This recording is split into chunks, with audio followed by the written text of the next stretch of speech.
Tento dav ľudí sa podarilo zmobilizovať 4 vysokoškolským študentom cez sociálnu sieť Facebook. Faktom je, že podporiť protest proti gorile prišli nielen mladí, ale aj zástupcovia všetkých vekových kategórií. Protestujúci zaplnili celé námestie SMP. Sme za to, lebo sme nespokojní so súčasným stavom a chceme niečo zmeniť. Demonštranti sa presunuli pred prezidentský palác. Doteraz sa protest niesol v pokojnom duchu.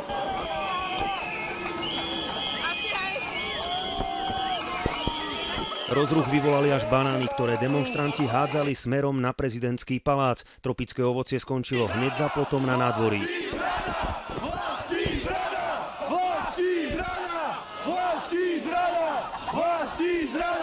Medzi demonštrantami bolo vidieť aj politikov viacerých parlamentných či mimoparlamentných strán. Organizátori sa však od akéhokoľvek politického smerovania dištancovali. Pred parlamentom demonštranti prelomili zábrany a dostali sa až pred hlavný vchod. Na budovu hádzali vajíčka a banány. Počas celého sprievodu polícia odkláňala dopravu. Na poriadok dohliadali aj ťažkoodenci, voči demonštrantom však zasahovať nemuseli.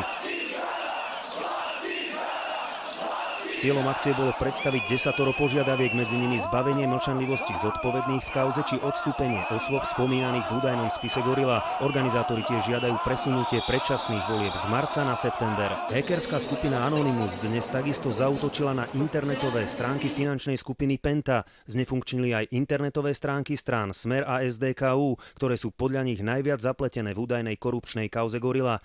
Celodenné útoky na stránky spoločnosti Penta potvrdila jej hovorca.